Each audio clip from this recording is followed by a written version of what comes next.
베드로후서 1장 4절부터 7절까지 말씀입니다.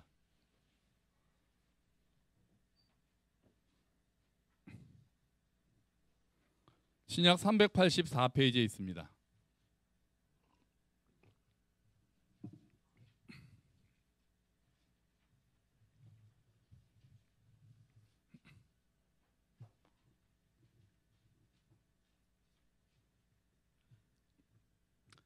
찾으셨죠?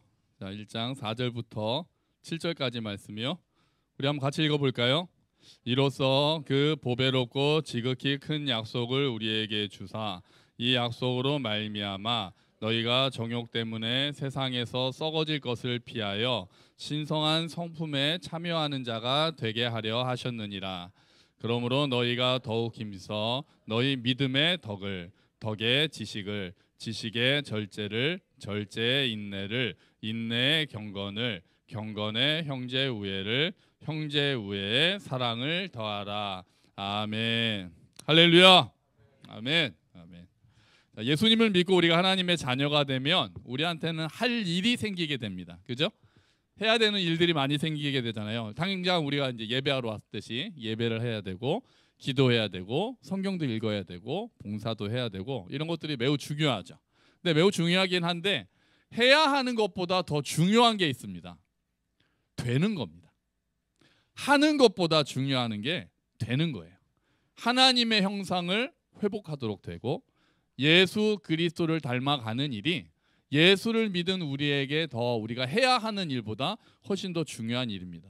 사실 우리가 하는 일보다 더 중요한 건 하나님께서 하신 일이고 우리는 이제 되는 것에 더 집중해야 되는 게 많은 거죠. 영어로 이야기한다면 이렇게 얘기할 수 있겠어요?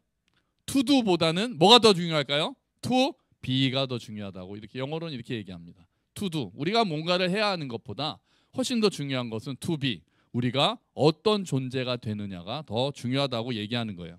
그래서 중요한 것이 성품이 됩니다. 성품. 오늘 나왔잖아요. 신성한 성품에 참여하는 자. 4절에 그렇게 얘기하시거든요. 우리를 부르신 목적이 우리가 죽어서 천국 가는 것으로 끝나는 것이 아니라 이 땅에서 우리가 뭔가를 해야 되고 전도해야 되고 예배드려야 되고 해야 되는 일들로 끝나는 것이 아니라 그것들도 물론 중요하지만 신성한 성품에 참여하는 자로 만드시는 것이 하나님께서 우리를 부르신 원대한 목표가 되는 거예요. 그게 우리를 향한 하나님의 목표예요. 우리가 예수님처럼 되는 거예요. 단적으로 말하면 그래요. 우리가 예수님을 닮아가도록 하시는 것, 그게 신성한 성품에 참여하는 거죠. 하나님과 같은 존재가 된다는 건 아니죠. 하나님을 닮아간다는 거고 예수님이 어떠한 분이신지를 깨달아서 예수님을 닮아가는 것, 그게 하나님께서 우리를 향한 큰 계획이신 거예요. 우리가 감히 예수님을 닮아간다는 큰 목표가 사실 우리한테 있는 거예요. 여러분, 인생의 목표가 무엇입니까 하면은 우리는 하나님을 아는 게 우리의 인생의 목표가 되고 예수 그리스도를 닮아가는 게 목표가 되고 알려주는 게 목표가 되는 거예요.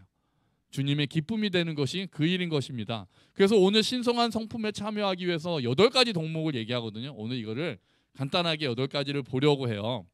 8가지 덕목을 보기 전에 기억해야 될 것은 8가지, 어디에 더하라, 믿음의 덕을, 덕의 지식을, 이렇게 이야기하는 것은 우리가 끊임없이 올라가야 된다는 것을 이야기해요. 끊임없이 힘써야 되는 게 신앙생활이에요. 끝이 없습니다. 이 정도면 됐지, 내가 다 이루었다 할 수 있는 영역이 없어요. 우리가 믿음이, 내가 믿음이 좀 세졌다, 그러면 거기에 또 덕을 세우기 위해서 우리가 힘써야 하고, 내가 좀 덕을 세우는 사람이다, 그것으로 끝나지 말고 지식을 세우는 일에 우리가 또 힘써야 되고, 우리가 계속해서 해야 될 일이 있다는 것을 이야기해요. 그리고 이 8가지는 꼭 이거를 마스터하면은 그 다음 단계라고 하고, 뭐 이렇게 소림사에서 마지막에 막 1단계, 2단계 끝나서 졸업하는 차원이 아니라 이 8가지가 다 함께 나타나는 삶이 신성한 성품을 나타내는 사람들이고 그리스도인다운 사람들이라고 성경은 이야기합니다. 자, 우리가 하나씩 보려고 하는데요. 앞에 보시면 첫 번째로 뭡니까? 믿음입니다. 믿음. 자, 믿음은 우리가 알다시피 신앙의 첫걸음이죠. 믿음. 성경에서 믿음은 크게 2가지예요. 하나는 내가 할 수 없고 하나님이 하신다는 걸 인정하는 게 믿음입니다. 그러니까 믿음은 내가 적극적으로 뭔가를 막 믿었으니까 이런 개념이 아니라 나의 힘이 아니라 하나님이 하셨다는 사실을 내가 받아들이는 것이 믿음이 되는 거예요. 자신의 것을 내려놓고 하나님이 하신 일들을 절대적으로 받아들이는 것, 절대적으로 의존하는 것. 내 힘이 아닙니다. 하나님이 하셨습니다라고 고백하는 게 믿음이에요. 그래서 오직 믿음이라고 할 때 우리의 행위로, 우리의 힘으로 내가 구원을 얻어내는 것이 아니라 예수께서 다 이루셨다는 것을 믿고 그냥 그 사실을 인정하고 받아들이는 것을 믿음이라고 표현하는 거예요. 내 공로가 아니라 예수님의 공로입니다라고 받아들이는 거고, 이 믿음을 통해서 우리가 하나님의 구원이라는 은혜를 얻게 되는 거죠. 이게 믿음의 첫 번째 의미예요. 또 하나의 의미는요, 믿음은 신실함이라는 뜻이 있어요. 신실함. 그러니까 하나님의 신실하심을 의지하지 않고 우리가 하나님 앞에서 신실하게 간다는, 신실하게 살아야 한다는 것을 의미해요. 초대교회 때 폴리캅이라는 순교자가 있습니다. 사도 요한의 제자라고 불리는 사람인데요. 86살에 화형을 당합니다. 86살에 화형을 당하는데 이렇게 그 로마 군병이 이야기를 하죠. 하나님을, 네가 예수를 부인해라. 예수를 한 번만 부인하면 살려주겠다. 그랬더니 그 폴리캅이 이렇게 얘기합니다. 주께서 86년 동안 신실하게 나를 부인하지 않으셨는데 내가 어찌 지금 주님을 나 살겠다고 부인하겠는가. 이렇게 얘기하고 화형을 당하거든요. 하나님께서 나에게 신실하게 하셨으므로 나 또한 하나님 앞에 신실하게 가겠다는 것이 그 믿음에 들어있는 내용이 되는 거예요. 폴리캅은 그런 모습을 보여준 거죠. 여러분, 우리가 하나님 앞에서 탁월한 사람, 막 끝내주는 사람, 뭐 이걸 정말 능력이 많은 사람은 될 수 있는 사람이 많지 않을 겁니다. 하지만 우리가 할 수 있는 것은 신실한 사람이 되는 거예요. 하나님 앞에서 신실한 사람. 너는 내 좋은 친구다. 우리가 마지막에 들을 칭찬 그것밖에 없지 않겠어요? 너 뭐 끝내주게 많이 했구나. 너 전도 많이 했구나. 야, 너 찬양 잘하더라. 야, 너 설교 잘하더라. 야, 너 뭐 봉사 잘하더라. 설거지 하나 끝내주게 하더라. 그렇게도 칭찬하시겠지만 우리가 들었을 때 가장 좋은 칭찬은, 가장 기쁜 칭찬은, 하나님께서 하실 수 있는, 예수께서 하실 수 있는 칭찬은 너 정말 나의 믿음직스러운 친구더라. 어려울 때도 넘어져도 일어나더라. 어려울 때도 낙심하지만 또 일어나더라. 계속해서 일어나면서 나를 붙잡더라. 나의 좋은 친구였다. 그게 우리가 들을 가장 좋은 칭찬 아니겠어요? 그래서 믿음이 시작이 되는 거예요. 모든 덕목의 출발이 믿음이 되는 거예요. 그 믿음은 주로 하나님하고의 관계에서 사용되는 덕목이에요. 자, 그럼 여기에 하나님의 은혜를 전적으로 수용하고 하나님께 신실하게 순종하는 게 믿음이라면, 자, 이제 믿음에 뭐를 더하라고 합니까? 믿음에는 덕을 더합니다. 덕을. 자, 믿음이 하나님하고의 관계에서 이루어지는 일이라면 덕은 사람들과의 관계에서 세워야 되는 덕목 중에 하나예요. 성경에는 이렇게 이야기합니다. 한번 고린도전서 8장 1절 말씀인데요. 한번 읽어볼까요? 지식은 교만하게 하며 사랑은 덕을 세우나니. 아멘. 그러니까 사랑에 의해서 격려받는, 덕이라는 건 뭐냐면 상대방을 세워주는 거예요. 사랑으로 세워주는 게 덕입니다. 그런 선한 마음이에요. 관계 속에서 상대방을 살려주는 거예요. 그렇게 해서 나도 살고 공동체가 살도록 하는 것이 덕입니다. 믿음이 있다고 하면서 덕이 부족하면 믿음이 방향을 잃기 시작해요. 아주 열심히 믿음을 가지고 상처를 많이 입히는 분들이 계십니다. 저 사람은 믿음은 좋은 것 같은데 덕이 좀 안 되네, 이런 이야기 들어보셨는지 모르겠는데 아주 슬픈 말이죠. 믿음이 좋은 사람들이 오히려 공동체를 분열시키거나 다른 사람을 정죄하거나 하면 덕을 세우지 못하고 사람을 세우지 못하거든요. 가장 안타까운 일인 거죠. 내 열심을 가지고 다른 사람을 판단하고 내 기준으로 다른 사람들을 정죄하고, 그런 모습들. 우리가 믿음이 있다면 우리의 믿음은 그 믿음으로 형제를 대하고 이웃을 세워주는 곳으로 나아가야 되는 거예요. 그들을 유익하게 하고 그들을 격려하고, 그게 덕을 세우는 거예요. 덕을 세우지 못하면 아무리 큰 기적을 일으킨다 하더라도, 아무리 열심을 낸다고 하더라도 초보적 믿음입니다. 아직 어린 신앙이에요. 여러분, 내가 믿음이 어려요. 믿음이 뭐 성숙해요의 차이는 내가 하나님을 간절히 의지해요만 가지고 내가 믿음이 더 자랐어요. 뭐 내가 더 기도 많이 해요. 내가 성경 많이 읽어야 한다고 믿음이 자라는 게 아니라, 내 믿음이 더 자란다는 걸 보여주는 거는 내 믿음이 덕을 세우고 있느냐로 보는 거예요. 사랑으로 바뀌는 믿음이 자라는 믿음입니다. 사랑으로 바뀌지 않는 믿음은 아직도 초보적 믿음에 머물러 있는 거예요. 하나님 앞에 있는 열심은 사람을 향한 사랑으로 바뀌어가고 덕을 세우는 일로 넘어가야 되는 거예요. 그게 덕이에요. 그래서 믿음 위에 덕을 세우라고 얘기한다는 거예요. 덕을 세우는 일은 공동체를 세우게 되죠. 공동체를 세워요. 때로는 덕을 세우기 위해서 내가 옳지만 양보할 수 있어요. 싸워서 이기려다가 분명히 저 사람이 틀렸는데 내가 맞는데 덕을 세우기 위해서 내가 양보할 수도 있어요. 본질적인 일이 아니라면. 덕을 위해서는 내 이익을 포기할 수도 있어요. 덕을 세우기 위해서, 공동체를 위해서, 다른 사람을 위해서 내가 주장할 권리를 포기할 수 있어요. 내가 먹고 싶은 거 좀 참을 수 있어요. 다른 사람 먹고 싶은 거 먹자고 할 수 있어요. 그게 덕을 세우고, 그게 사랑으로 믿음 위에 세워야 되는 일이 되는 거예요. 자, 근데 덕을 세우다 보면 우리가 또 필요한 게 생깁니다. 그 다음에 뭐를 세웁니까? 덕 다음에 뭡니까? 지식이에요. 여기서 지식은 학문적인 지식을 얘기하는 거 아니에요. 공부 많이 하세요 얘기가 아닙니다. 덕을 세우기 위해서 필요한 실천적인 지식이에요. 우리가 지혜라고 표현할 수 있을 것 같아요. 공부해서 되는 게 아니라 말씀을 순종하면서 깨달아지는 지식이 여기서 말하는 지식이에요. 하나님과 교제하는 가운데 하나님에 대해서 더 알게 되는 지식이 여기서 말하는 지식이에요. 믿음이 있다고 하면서 하나님과 예수를 아는 지식에서 자라가지 않으면 무지에 빠지게 되잖아요. 무지하면 그 믿음도 방향을 잃고 덕도 세우지 못하게 됩니다. 관계를 허물게 돼요.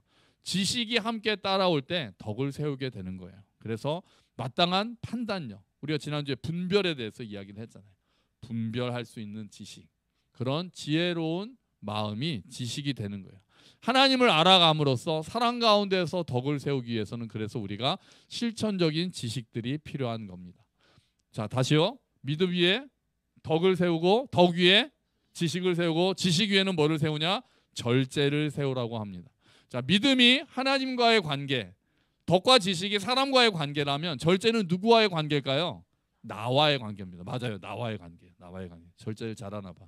나와의 관계예요. 성령의 열매 중에 마지막 열매가 뭡니까? 절제잖아요. 절제. 내가 하고 싶은 나의 욕망을 잠시 멈추는 것.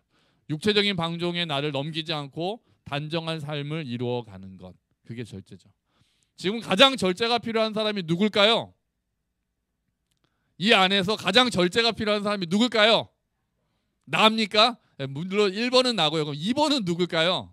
제가 딱 찝어보면은 얘도 예모 같아요. 왜냐하면 18개월 동안 해병대에서 얼마나 절제를 강요당하면서 살았습니까? 나가 민간인만 되면 내가 이것을 하리라. 18개월 동안 칼을 갈고 있었을 거 아니에요. 이럴 때 조심해야 되거든요. 이럴 때 이게 딱 풀렸을 때 또 우리 고3 학생들 내가 시험만 끝나면 해가지고 이제 하고 싶은 거 한다고 막 그렇게 하잖아요. 이제 제대했으니 얼마나 그동안 못했던 거를 하겠다는 마음이 이 마음 있겠어요. 그러니까 요럴 때 얘도야 뭐야?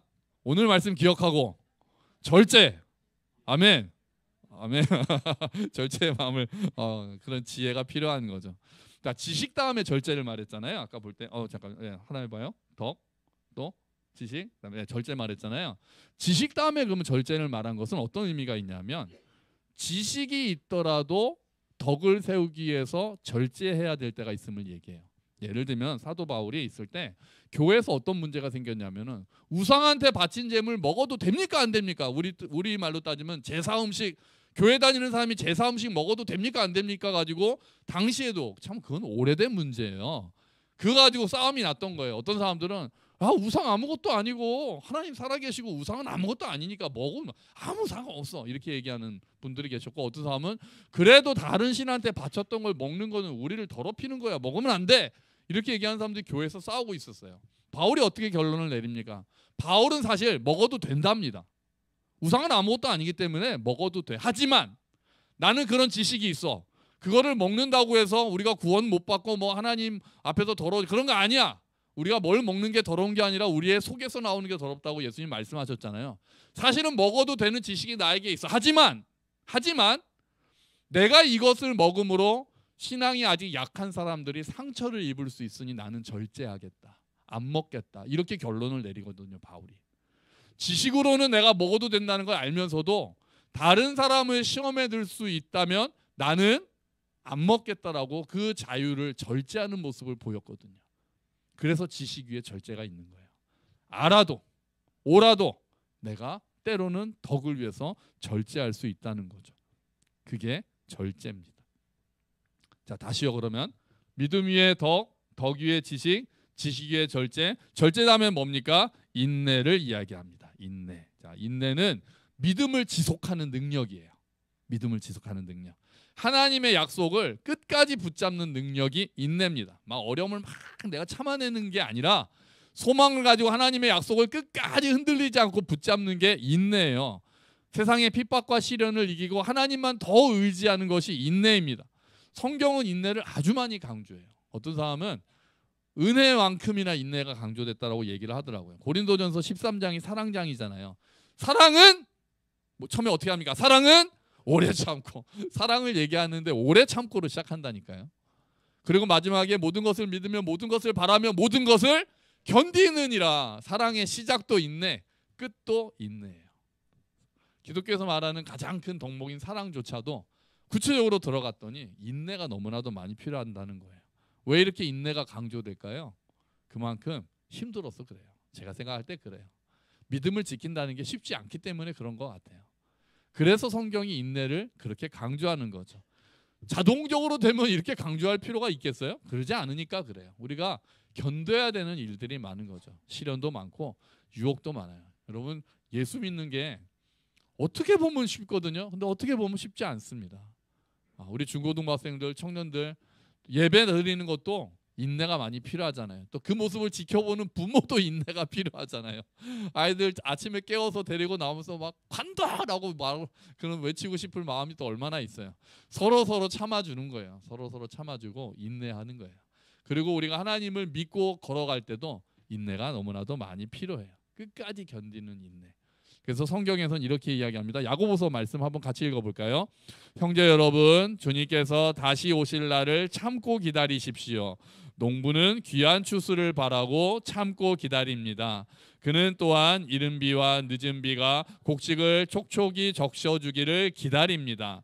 여러분도 인내심을 갖고 희망을 버리지 마십시오. 주님께서 곧 오실 것입니다. 아멘.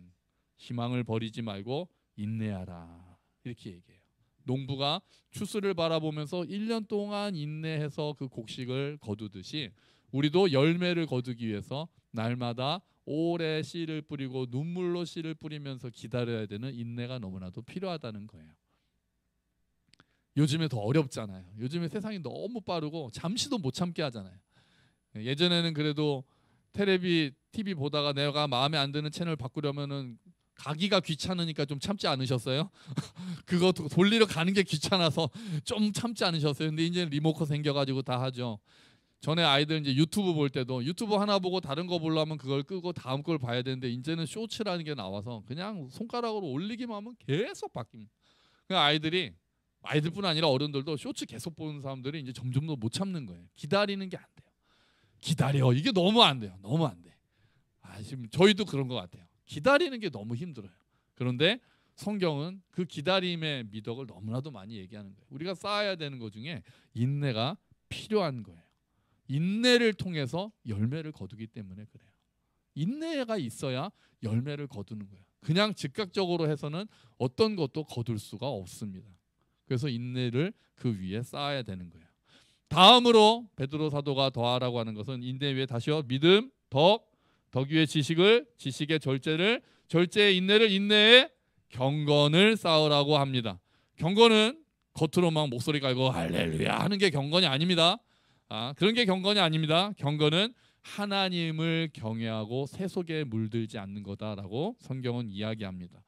인내의 열매가 경건이에요. 인내의 열매. 인내하지 않으면 경건함이 단련되지 않습니다. 인내를 통해서 오랫동안 단련된 성품이 경건을 만들어내는 거예요. 하나님과의 관계에서 하나님을 점점 더 경외하는 삶은 인내를 통해서 만들어지거든요. 그래서 이게 내가 오래 참고 내 힘으로 오래 참는 것이 아니라 하나님을 더 의지하기 때문에 경건한 삶이 만들어집니다. 다음에 더해야 될 것은 뭡니까? 경건 다음에는 형제 우애를 더하라고 합니다. 이제 경건이 하나님께 집중하고 하나님을 두려워하는 삶이었다면 다시 한번 또 베드로는 옆으로 시선을 돌리기를 이야기합니다. 형제를 사랑하라. 형제 우애. 하나님께 집중하는 수직적인 관계잖아요. 경건은 이제 수평적으로 관계를 돌리고 시선을 돌려서 형제를 사랑하라. 인내를 통해서 진실한 경건이 만들어진다면 반드시 이웃을 향한 사랑으로 가야 된다는 거예요. 아까 처음에도 믿음이 있다면 덕을 세우는 쪽으로 가야 하고, 경건하다면 형제 우애로 나가야 되는 것이 성경에서 항상 그렇게 얘기해요. 하나님과의 관계가 바로 선다면 반드시 이웃과의 관계가 바로 서야 된다라고 이야기를 해요. 왜냐하면 사랑은 흘러 넘치거든요. 점점 자라나거든요. 그래서 이 덕목에 꼭 하나님과의 시선, 하나님께 향하는 시선이 있다면 시선을 돌리는 일들이 있는 거예요. 자, 마지막 완성은 뭘까요? 역시 뭐겠습니까? 사랑입니다. 사랑. 뭘로 시작했습니까? 처음에 믿음으로 시작해서 사랑으로 완성이 됩니다.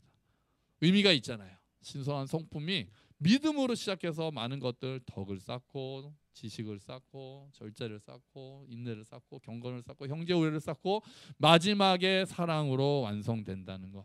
하나님은 사랑의 하나님이시고 하나님께서 다스리시는 나라는 사랑으로 다스려지는 나라고, 하나님이 사랑이시기 때문에 하나님의 성품을 닮아가는 사람들은 결국 사랑으로 완성합니다. 그래서 모든 율법의 완성은 사랑이라고 사도 바울은 이야기합니다.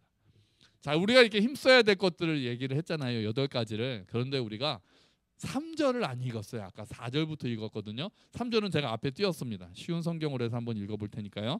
3절이 우리가 중요합니다. 3절 한번 읽어볼까요? 그리스도께서는 하나님의 능력으로 살아가는 데 필요한 모든 것을 허락해 주셨습니다. 이 모든 것은 우리가 그분을 알 때 받게 되는 것입니다.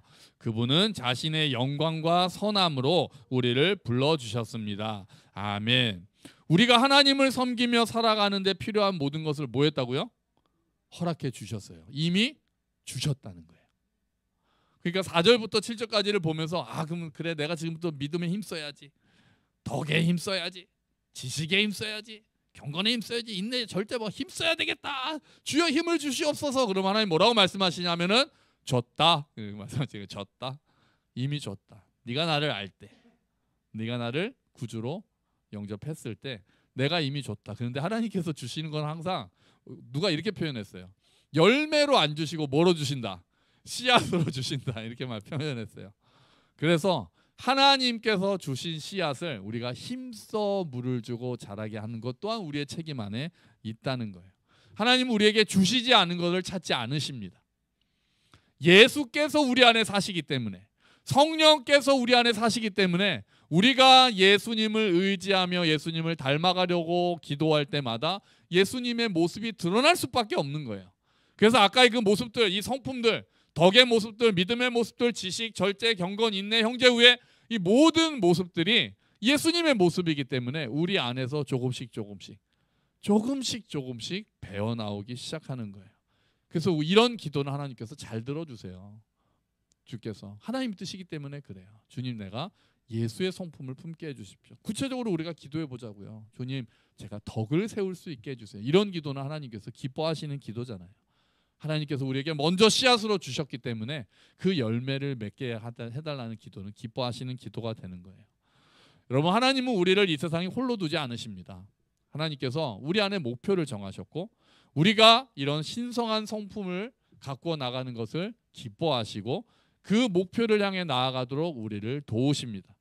이렇게 주님의 공급을 계속해서 받는 사람은 믿음의 덕을 세우게 되고, 덕의 지식을 세우게 되고, 지식의 절제를 세우게 되고, 절제의 인내를 세우게 되고, 인내의 경건을 세우게 되고, 경건의 형제 우애를 세우게 되고, 형제 우애의 사랑을 세우게 되는 것입니다. 여러분, 우리 교회 식구들이, 우리 여기 계신 모든 분들이 이 8가지 성품에서 자라가서 내가 무엇을 하는가 보다 내가 어떤 존재가 되는가에 관심을 가지고 이런 성품들 주님 앞에 기도하면서 의지하면서 예수를 점점 더 닮아가는 저와 여러분이 되시기를 주의 이름으로 축원합니다. 아멘. 우리 같이 기도하죠. 주님, 우리가 주님을 닮아가는 자들이 되기를 기도합니다. 주께서 기뻐하시는 성품을 맺는 모두가 되게 하여 주시옵소서. 기도하겠습니다.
하나님 아버지, 우리를 부르셔서 하나님의 성품에, 신성한 성품에 참여하게 하시니 감사합니다.